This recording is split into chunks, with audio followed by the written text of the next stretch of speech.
Monsieur le maire, Madame Brunel est venue vous soutenir, entre guillemets, lors de votre réunion publique d'explication. Voudriez-vous commenter sa présence, ses accusations et son comportement? Alors certes, elle est venue me soutenir, non pas comme lors des dernières municipales, où elle me rendait l'appareil par rapport à ce que j'avais fait aux législatives. Elle est venue cette fois me soutenir comme la corde soutient le pendu, c'est-à-dire en vérité pour proférer une série d'accusations devant les habitants. Le problème, c'est que ces accusations sont infondées. Elle a beau les reprendre dans un document qu'elle a envoyé à l'ensemble des électeurs de Bussy. Je remarque au passage aux frais du contribuable national à travers l'Assemblée où elle siège. Mais malgré la multiplication, encore une fois, des supports pour ces accusations, ces dernières ne reposent que sur du sable. Les faits sont têtus.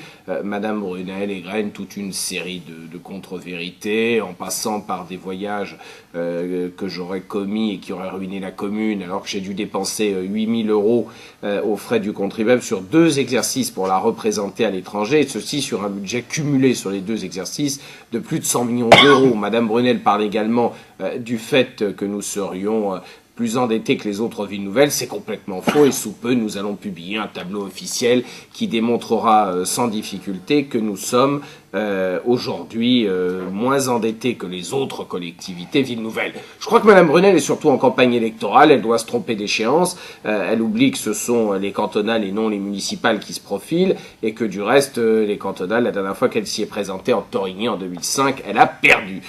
Moi je reste très confiant, j'invite la députée à changer d'attitude, c'est-à-dire plutôt que de critiquer, à œuvrer. Le meilleur moyen d'aider Bussy, c'était peut-être pendant les années où elle siégeait au Parlement, de déposer des amendements, de travailler la loi de finances de façon à ce qu'on rétablisse les subventions et dotations qui nous ont été privées. Elle est restée aphone, elle n'a pas parlé, elle n'a rien dit pendant l'ensemble des 2 mandats qu'elle est en train d'accomplir, et donc je pense qu'aujourd'hui ce qui est important, c'est que Madame Brunel oublie les querelles politiciennes, les combats liés au cantonal, les coups bas que génèrent bien évidemment les enjeux électoraux, et qu'elle se mette avec nous autour de la table de manière constructive pour travailler pour Bussy. Monsieur le maire, l'opposition municipale refuse en bloc de siéger à la commission que vous proposiez de constituer. Pouvez-vous nous donner votre sentiment à ce sujet? Alors c'est sûr que cette cellule de crise, qui me semblait un moyen intelligent de partager les informations, puis pourquoi pas les décisions, avec l'opposition, est morte-née, puisque les 3 groupes qui siègent contre la majorité municipale, M. Dubos ou M. Lafaille, et le groupe du Parti Socialiste, M. Langat, ont décliné l'invitation. Ou alors ils ont posé des conditions inacceptables. Il s'agissait tout simplement que je dégage. Dégage, c'est le verbe à la mode en ce moment. Et donc il fallait que je dégage, et qu'après, bien évidemment, ils ont accepté de se mettre autour d'une table. On se demande bien pourquoi. C'est pas moi qui ferai obstruction à un travail de concert que nous aurions pu mener, une espèce d'union locale qui permette au moins de poser les vraies questions, d'arrêter de faire des simagrées politiciennes, des effets de manche électoraux, en arguant encore une fois que j'ai ruiné la commune parce que j'ai été la représenter une fois il y a 5 ans à Taïwan. La vérité, c'est que ces gens-là n'ont aucune envie de travailler pour le bien-être de Bussy. À mes yeux, ils l'ont prouvé en plus d'une dizaine d'années. Ils n'ont qu'un désir, c'est encore une fois d'exercer le célèbre adage « pousse-toi de là que je m'y mette », et donc il faut que je sois poussé pour qu'ils s'y mettent. Et ben non, ça fonctionne pas comme ça. Moi, ce que j'espérais, c'est qu'on puisse encore une fois, comme je l'ai tenté à plusieurs reprises avec eux, en leur tendant la main, on puisse poser les fondamentaux de Bussy, l'effondrement des dotations, la difficulté d'accès à l'emprunt, le maintien des services et des équipements qu'attendent les habitants. Ça, ce sont les conditions qui déterminent le devenir budgétaire de la collectivité, puis son devenir tout court. Et c'était difficile, visiblement, de l'obtenir de la part de quelques entêtés qui n'ont justement dans l'esprit que l'idée de me succéder. Monsieur le maire, le budget 2011 dont tout le monde parle est en vue, en ligne de mire. Sa préparation doit-elle faire craindre une nouvelle augmentation au vu des éléments dont vous disposez désormais? Alors déjà, il y a un élément qui est complètement évident, impossible à nier. C'est que l'augmentation potentielle de 40% tient de la rumeur. C'est une rumeur. Ça ne repose sur rien.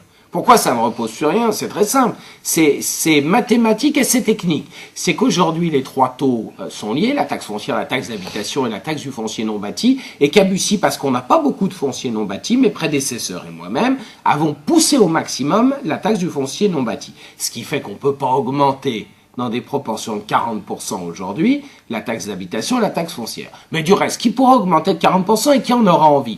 Tout simplement le préfet par arrêté, qui décidera ainsi de faire payer aux contribuables locaux le désengagement national de l'État envers les villes nouvelles et envers les collectivités territoriales. Pour l'éviter, nous continuons à pratiquer aujourd'hui un travail sur nous-mêmes, un exercice sur notre budget qui consiste à essayer de rationaliser bien évidemment au mieux les dépenses, à tenir compte que certaines sont incompressibles. On ne va pas changer le nombre d'enfants qui fréquentent les cantines, les centres aérés, on ne va pas empêcher l'ouverture des crèches, pour lesquelles nous sommes engagés contractuellement avec les Pas-de-Marne et avec des délégataires, des gens qui les font vivre, ces crèches. Donc nous tenons compte à la fois de notre volonté de réduire les dépenses, de maximaliser les potentialités qui sont les nôtres, et en même temps du fait qu'il y a une masse incompressible. À partir de ce moment-là, nous nous retrouvons face à un exercice relativement délicat et qui nous renvoie au postulat que je développe depuis maintenant près de 3 ans. Une ville nouvelle ne vit pas sans emprunt, parce que ce n'est pas logique, on ne paye pas cash sa maison ou sa voiture de la même façon, on ne paye pas cash un gymnase, et on ne peut pas le faire, de toute façon. Et d'autre part, une ville nouvelle se trouve toujours dans la nécessité, puisqu'elle est en croissance, de générer des équipements nouveaux. Elle ne peut pas tirer un trait sur ces équipements. Donc, de ce fait-là, nous nous retrouvons face à l'emprunt. Nous travaillons avec des établissements de crédit déjà, nous dialoguons avec eux pour essayer d'avoir un budget équilibré dans lequel il y a un emprunt raisonnable qui ne vienne pas alourdir ou aggraver dangereusement la dette, mais qui se trouve être la contrepartie de ces investissements incompressibles et nécessaires au bien-être de nos concitoyens. Moi, je ne perds pas courage. En dépit de tous les coups qui me sont assénés, je reste en dialogue avec les Pas-de-Marne, en dialogue avec la préfecture, en dialogue, n'en déplaise à Chantal Brunel, avec tous les parlementaires de Seine-et-Marne.